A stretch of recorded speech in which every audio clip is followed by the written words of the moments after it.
Au sommaire de cette édition, la Chambre de commerce et d'industrie de Côte d'Ivoire a annoncé la création d'un fonds destiné à renforcer l'autonomie financière des femmes employées au sein de l'institution. L'entreprise ivoirienne Envie Pure a lancé Envie Pipe, un nouveau produit destiné à la fabrication locale de conduites et réservoirs pour l'assainissement et la gestion des eaux pluviales.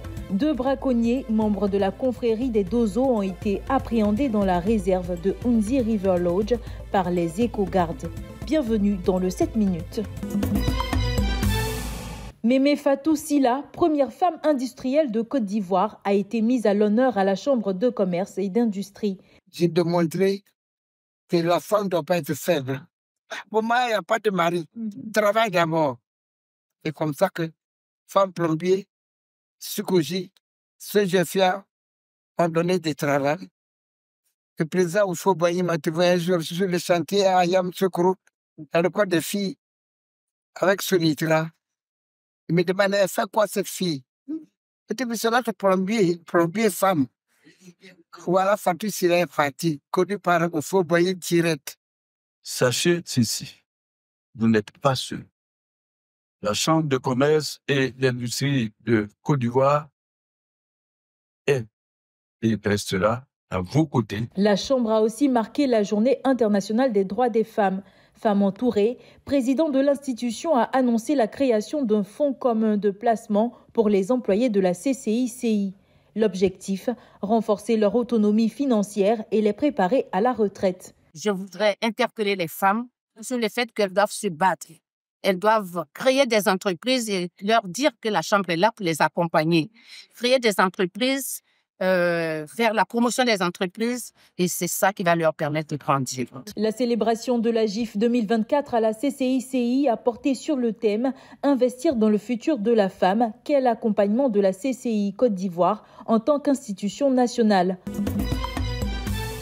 La Commission nationale de la francophonie a lancé ce mardi 11 mars à Abidjan les journées de la francophonie qui se dérouleront jusqu'au 3 avril 2025. Le thème choisi est « Je m'éduque, donc j'agis », mettant l'accent sur l'éducation comme levier d'action, surtout pour la jeunesse. Plus de 2000 participants issus d'institutions, d'universités, de start-up et de médias participeront aux diverses activités. L'éducation doit servir à mener des actions et des actions positives, à contribuer positivement à notre société. Voilà, surtout à l'attention des jeunes. Je m'éduque, il faut bien s'éduquer déjà. Et une fois qu'on a fini de s'éduquer, il faut agir, il faut contribuer à sa société. Le programme comprend des projections de films, des masterclass, des expositions, des panels thématiques et une conférence inaugurale. L'entrepreneuriat et l'innovation seront également à l'honneur avec des formations et des journées dédiées aux startups francophones. Un focus sera aussi mis sur le renforcement des capacités des femmes artistes ivoiriennes en partenariat avec le Bureau du Québec et l'Agence universitaire de la francophonie. La Côte d'Ivoire renforce son autonomie industrielle et franchit un cap important dans l'assainissement et la gestion des eaux pluviales avec le lancement d'Envie Pipe. Ce produit, développé par l'entreprise ivoirienne Envie Pure, a été officiellement lancé lors d'une cérémonie. L'objectif est de fabriquer localement des conduites de gros diamètre et des réservoirs de grande capacité. Grâce à la technologie CRA et à notre expertise locale, nous nous engageons donc à fournir des solutions performantes, durables et adaptées aux besoins spécifiques de nos clients et de nos communautés.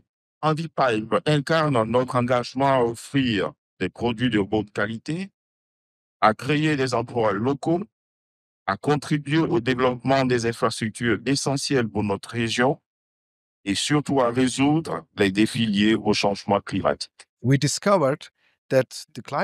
Nous avons notamment constaté que le changement climatique, les fortes pluies et les inondations constituent un énorme problème pour les populations et entravent la construction et le développement des infrastructures. Après évaluation, nous avons constaté qu'il était impossible d'importer des tuyaux de gros diamètre d'Allemagne, d'Europe ou d'ailleurs. Nous avons donc décidé de produire localement en Côte d'Ivoire. Nous allons donc dispenser des formations et créer des emplois faire progresser le secteur et apporter des solutions à la population pour mettre fin aux inondations dans les villes. Ce produit a un impact socio-économique considérable, réduisant le coût des projets et rendant les infrastructures plus accessibles à la population.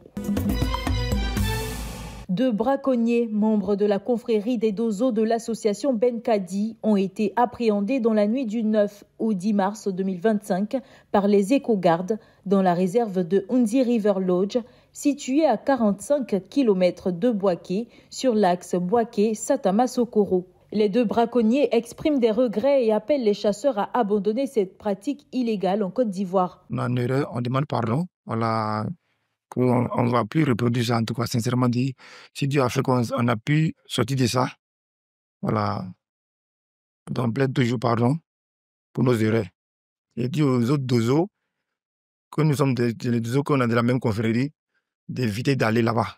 Parce que si tu rentres là-bas, bon, tu peux être attrapé, avoir le même problème que nous on a eu. Ces derniers, capturés avec 2 fusils de chasse, des munitions, des machettes et du gibier séché, en sont à leur 3e forfait. Louis-Frédéric Diakité, directeur général de la fondation Unzi Wildlife Conservation et directeur des opérations du Unzi River Lodge, salue l'action de la préfecture de Boaké et de l'Office ivoirien des parcs et réserves, tout en rassurant les touristes et les invitant à découvrir la faune de la réserve. Je peux dire aujourd'hui qu'avec le travail qu'on a effectué avec l'OIPR, la réserve est vraiment sécurisée. J'ai vu des apparitions de nouvelles espèces animales.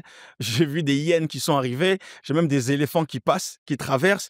Donc, toute personne, en fait, pas simplement touriste, tout Ivoirien a le droit de venir voir. Venez voir l'héritage que nous a légué notre père fondateur, Félix Houphouët-Boigny, lorsqu'il avait voulu monter la réserve de Abou Kwame-Kro. C'est cet héritage-là que nous perpétuons aujourd'hui. La faune, la flore, la biodiversité nous appartient. C'est notre travail, c'est notre combat à tous. La réserve Unzi River Lodge, d'une superficie de 41 000 hectares, protège des espèces rares comme les buffles et le céphalophe à dos noir, souvent ciblés par les braconniers. C'est la fin de ce 7 minutes. Merci de l'avoir suivi. L'information continue sur 7info et sur www.7info.ci.